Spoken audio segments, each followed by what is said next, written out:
The turkey had just been carved. Steam still curled gently from the mashed potatoes, carrying the warm scent of butter and roasted garlic through the dining room. Wine glasses were half full, and someone at the far end of the table had everyone laughing over a harmless argument about which football team would ruin Thanksgiving before dessert. It was the kind of comfortable noise that only families make when they believe the hardest part of the holiday is deciding who gets the last dinner roll. Then Robert Whitmore quietly set down his fork. "Mrs. Carter," he said, his voice suddenly stripped of every trace of dinner table warmth, "where did you get those wings?" The laughter died before anyone realized it had stopped. My daughter-in-law, Madison, glanced at me with a puzzled smile. "They're probably just an old pin, Dad." Robert never looked at her. "No," he said softly, "they aren't." His eyes remained fixed on the small silver wings peeking from beneath the collar of my faded gray sweater. The room, so full of conversation only seconds earlier, became unnervingly still. That was the moment everything changed. To understand why one small piece of silver could silence an entire Thanksgiving dinner, you first have to understand the woman everyone believed they had invited into their home. My name is Helen Carter. I was 69 years old that Thanksgiving, a widow for 7 years, and to nearly everyone who met me exactly what I appeared to be. An elderly woman living alone. A woman who drove an aging Buick with a faded patch of paint on the driver's door. A woman who clipped grocery coupons, wore sweaters older than some marriages, and never seemed interested in buying anything new. People often looked at me with the gentle concern reserved for someone they assumed had already lived the most important years of her life. Most of the time I let them. Being underestimated has a curious effect on people. When they believe you have nothing to offer them, they stop performing. They stop choosing their words so carefully. They reveal who they are without ever realizing they're doing it. I learned that lesson long before I retired. Long before my hair turned gray. Long before arthritis occasionally reminded me that weather forecasts were usually right. My late husband Thomas used to smile whenever someone underestimated me. He never interrupted. Never corrected anyone. Afterward, when we were alone, he'd squeeze my hand and say, "The sky never cared what people thought of you. It only cared whether you were ready." He had a way of making even ordinary sentences sound unforgettable. Some mornings, 7 years after losing him, I could still hear his voice before I poured my first cup of coffee. The invitation arrived 6 days before Thanksgiving.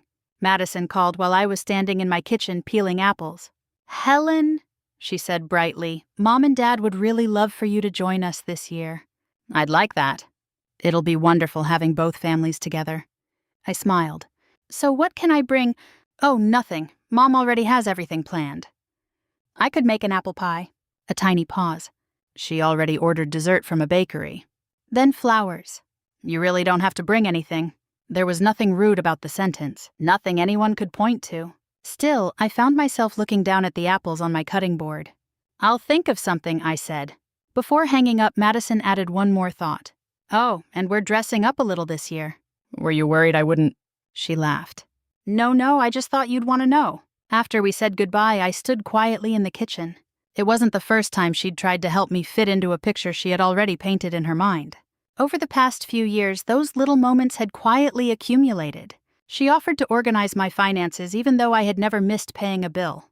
She gently suggested that mowing my own lawn was probably becoming a bit much. Once she even asked whether I'd considered selling my house before maintenance became overwhelming. Every comment came wrapped in kindness. Every assumption carried the same message. Poor Helen. Living alone must be difficult. The strange thing was, I never believed Madison meant to be cruel. She wasn't. She simply mistook age for helplessness, and certainty for compassion. On Thanksgiving morning, I opened my bedroom closet. Several nice outfits hung neatly together. A navy dress Daniel had bought me 2 Christmases earlier. A burgundy jacket Thomas had always liked. A cream-colored blouse I'd worn to my granddaughter's school recital. Then my eyes settled on an old gray wool sweater folded carefully on the top shelf. Thomas had bought it during a trip through Vermont nearly 15 years earlier. One elbow had been patched. The cuffs had softened with age. Most people wouldn't have noticed it twice. I smiled.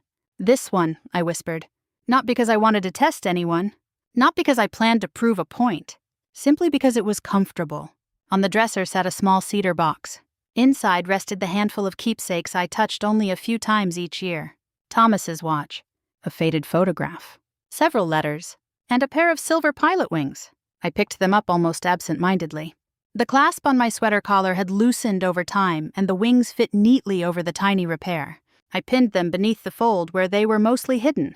Then I caught my reflection in the mirror. An elderly widow. An old sweater. Gentle eyes. Silver hair. Nothing about the woman looking back suggested she'd once spent thousands of hours above the clouds. Nothing suggested she'd commanded men older than herself. Nothing suggested she'd spent decades learning that real confidence rarely announces itself. I picked up my coat, my homemade apple pie, and Thomas's old watch. Just before walking out the front door, I glanced once more toward the empty kitchen. "For what it's worth," I said softly, smiling at a man who was no longer there, "I still think the pie is better than the bakery's." If Thomas heard me, I imagine he laughed. The drive across town took nearly 40 minutes. Golden leaves skipped across quiet suburban streets. Children chased footballs across front yards. Families carried casseroles through open front doors. It looked like every Thanksgiving we'd shared together. Peaceful, ordinary. I had no way of knowing that before the afternoon was over, my son would realize he knew far less about his own mother than he had ever imagined. And I would begin to wonder whether my silence, which had protected me for so many years, had quietly built a wall between us that neither of us had noticed until it was standing right in front of us. Daniel opened the Whitmore's front door before I had a chance to ring the bell. "There you are," he said, smiling as he reached for the pie in my hands. "Happy Thanksgiving, Mom." "Happy Thanksgiving, sweetheart."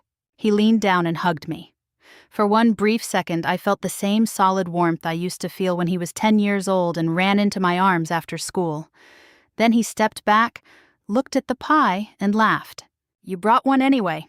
I'm 70 years old next spring. I'm allowed one act of rebellion. You're 69. Then I'm starting early." He smiled, but there was a quickness in it, a slight distraction.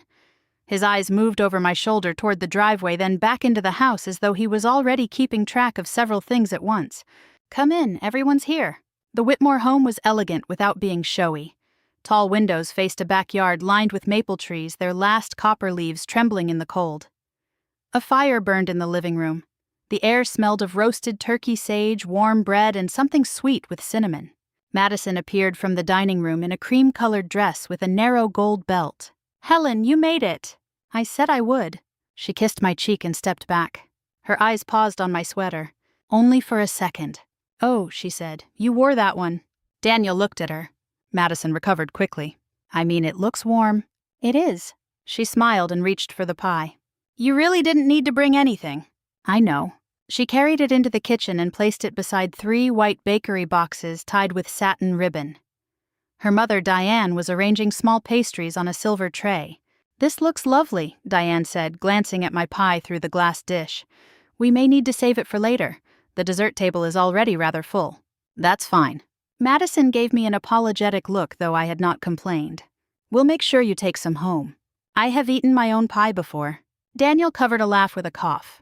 For a moment, Madison seemed unsure whether I was joking. Then Robert Whitmore entered from the hallway carrying 2 glasses of iced tea. He was in his late 60s, broad through the shoulders, with silver hair cut close at the sides. There was a deliberate quality to the way he moved, not stiffness, precision. He shook my hand. "Mrs. Carter, I'm glad you came." "Please call me Helen." "Then you must call me Robert." Unlike the others, he did not glance at my clothes or my shoes. He looked directly into my eyes. I liked him immediately for that. "Daniel tells me you're interested in aviation," he said. "Interested is one word for it." Robert smiled. Before he could ask anything else, Diane called him back toward the kitchen, and the conversation dissolved into introductions. The next half hour passed pleasantly enough. Madison's aunt from Connecticut asked about my drive. A cousin from Atlanta talked at length about making partner at her law firm. Someone opened wine. Football played quietly on the television while people moved between rooms with appetizer plates. Everyone was polite. Politeness can be genuine. It can also be a well-upholstered chair placed over a loose floorboard. I sat near the fireplace with a glass of water while Diane described a river cruise she and Robert hoped to take the following spring. "You should travel more," she told me. "I have traveled quite a bit." "Oh, but I mean for pleasure." "So do I." She laughed, assuming I had misunderstood. Then she noticed the old stainless steel watch on my wrist. "That's charming. Is it vintage?" "It is." "Does it still keep time?" "It loses about 40 seconds a month. You should let Daniel buy you something newer."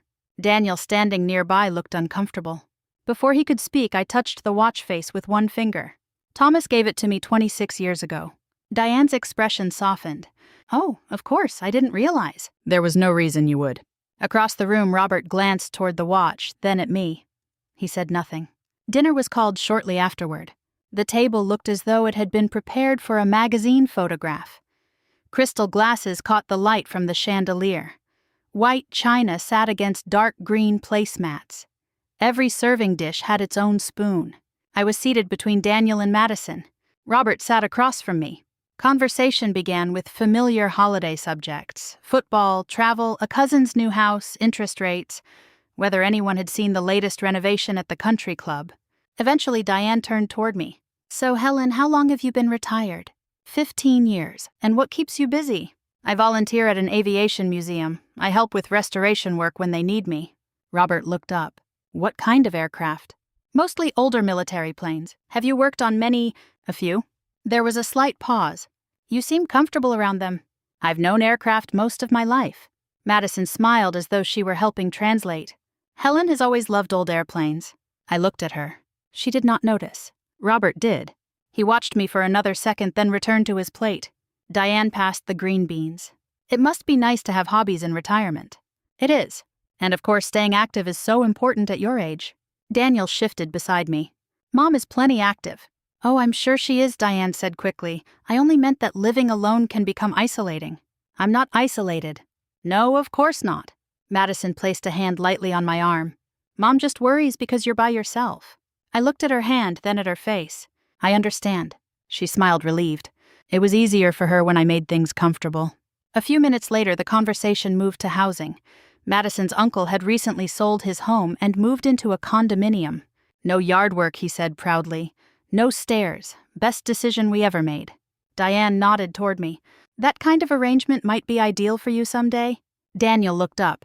Mom likes her house. I do. Madison spoke gently. We're only saying it might be smart to think ahead. There was no cruelty in her voice. That almost made it worse. I noticed Daniel studying his plate. He could have stopped the conversation there.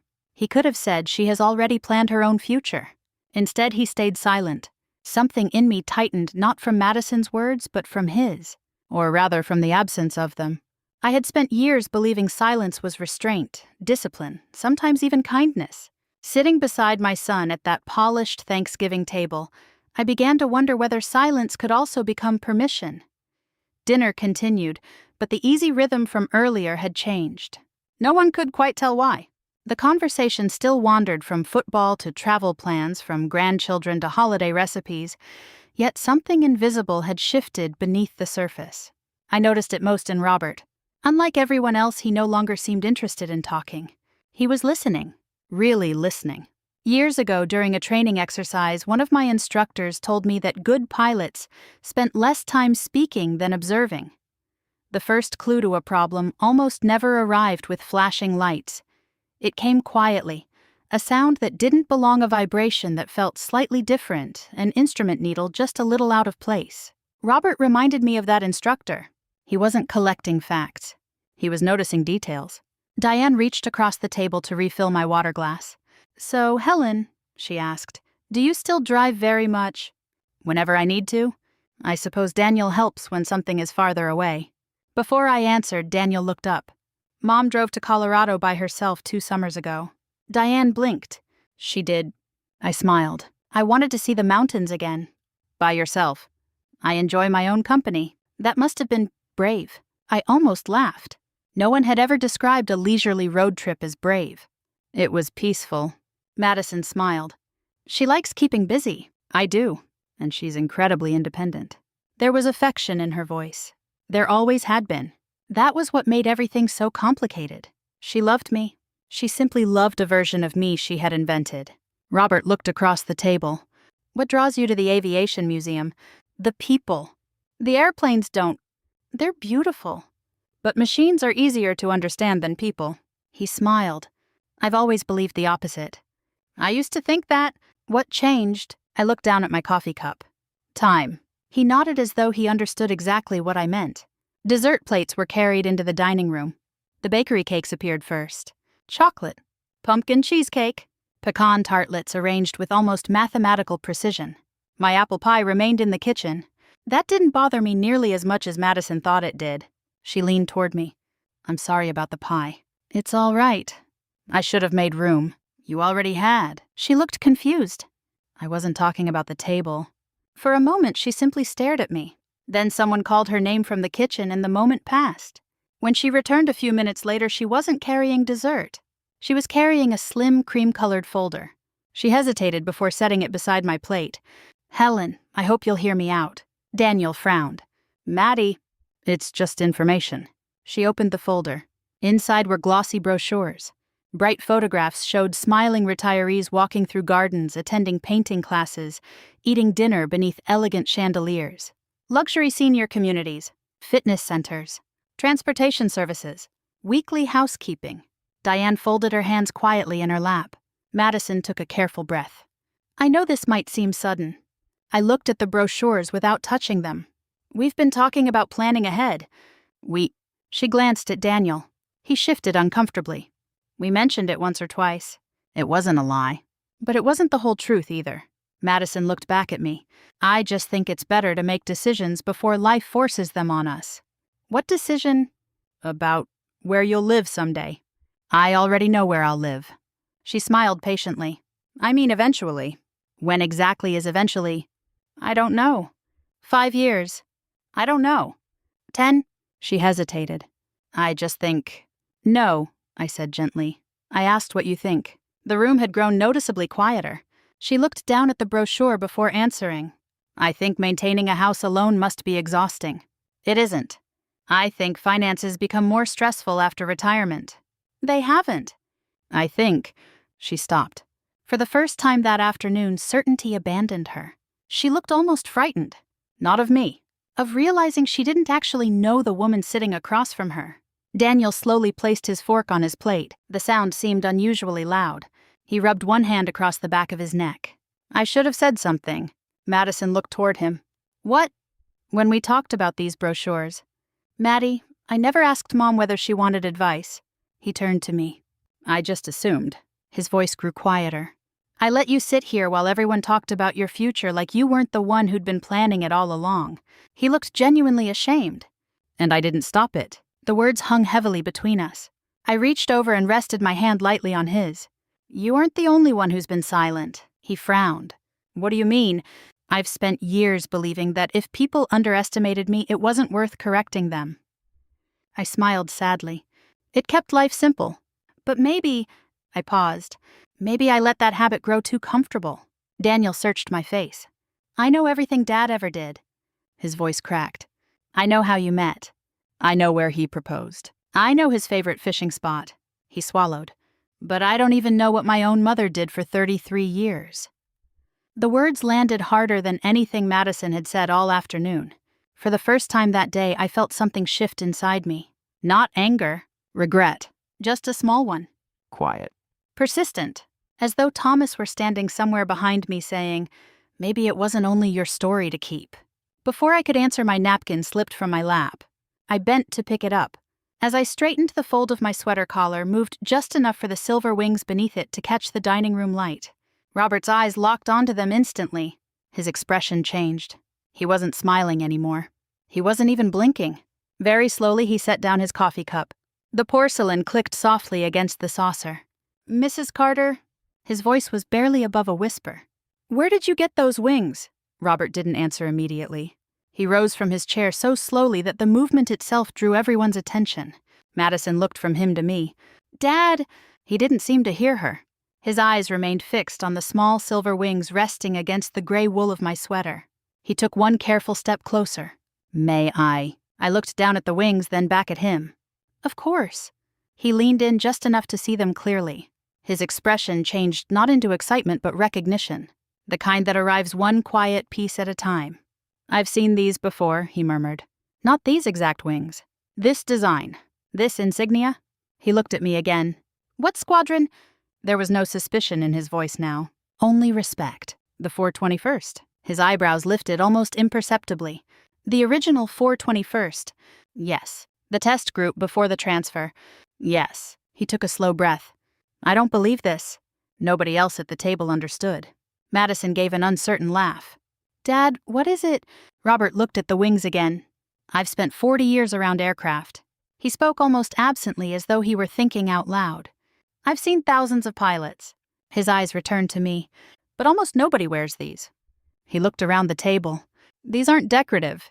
They aren't souvenirs. They belong to a generation of military pilots very few people ever met."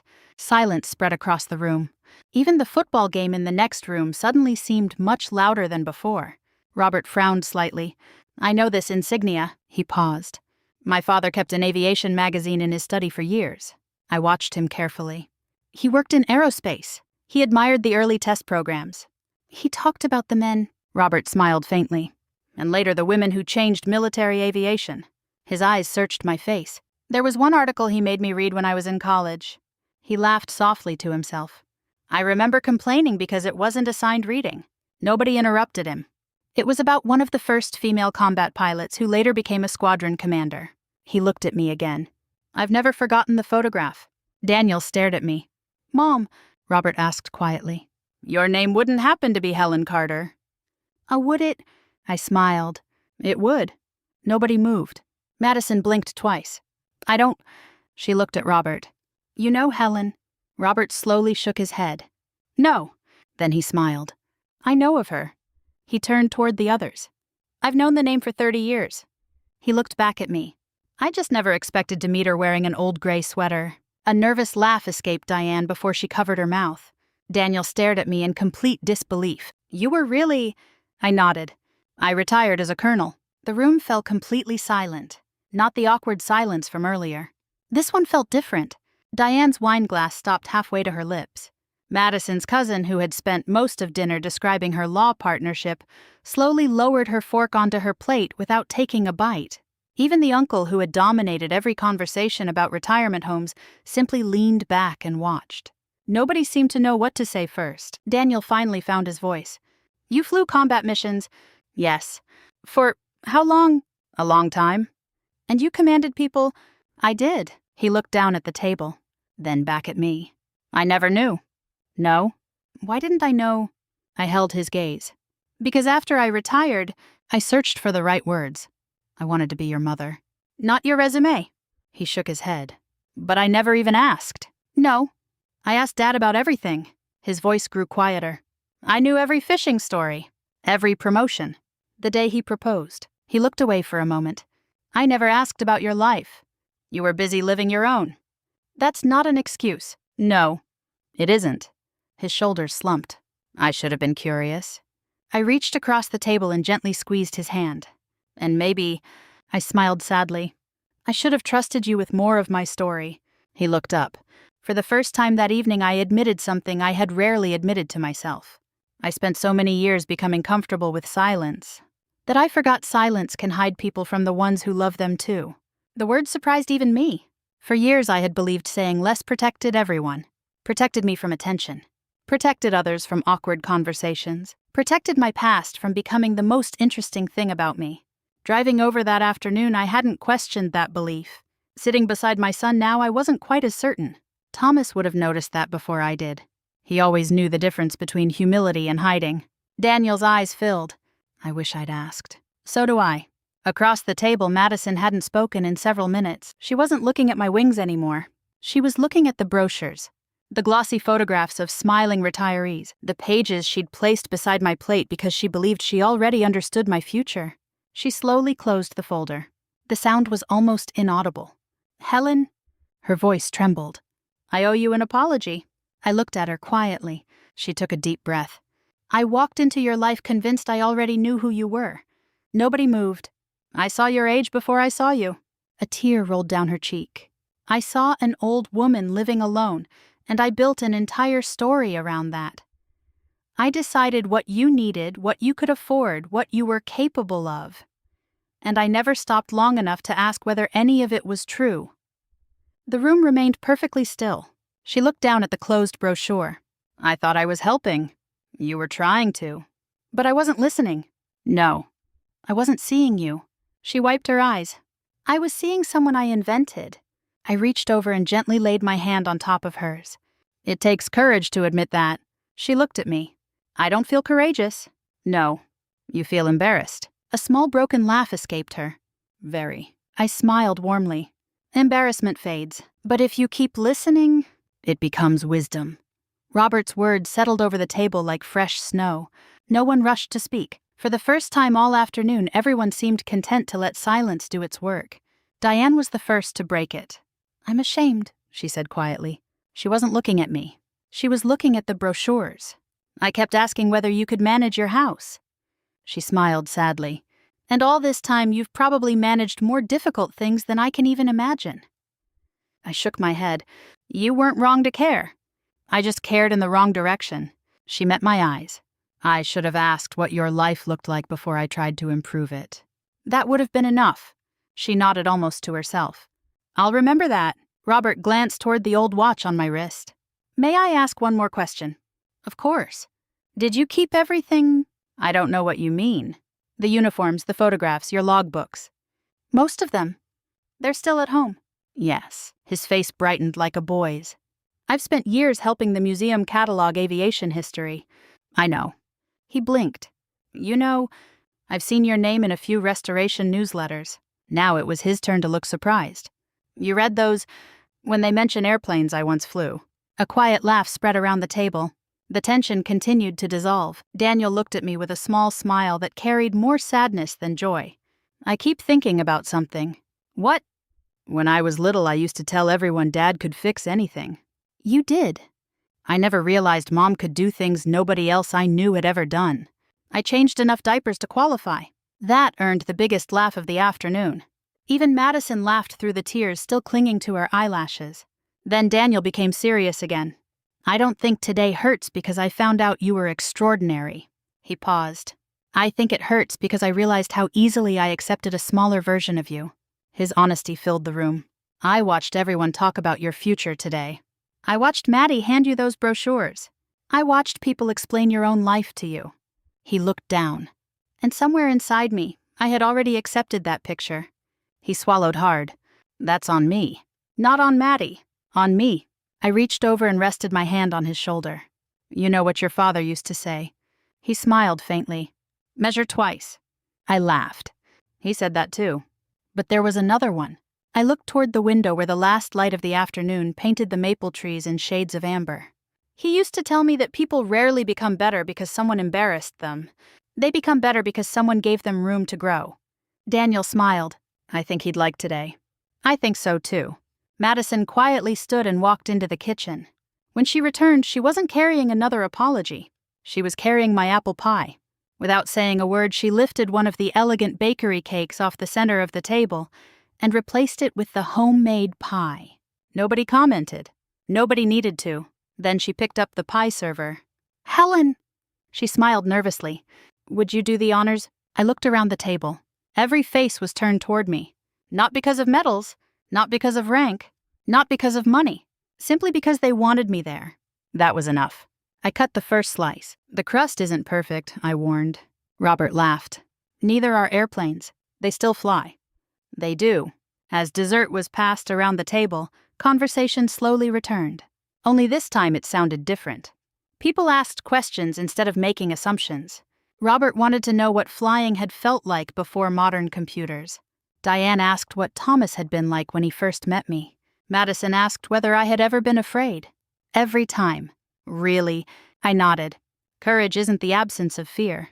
It's deciding something else matters more. She thought about that for several seconds before quietly writing it into the small notebook she carried in her purse.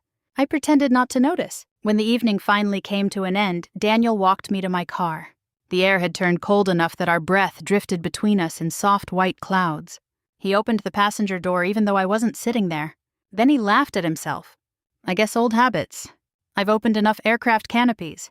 I think you can handle a Buick. He smiled. Then his expression became serious again. I'm sorry. I know. No. He shook his head.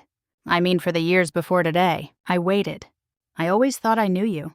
He looked across the quiet street before continuing.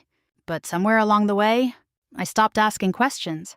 You were busy raising your own family. I was. But that's still not an excuse. No, it isn't.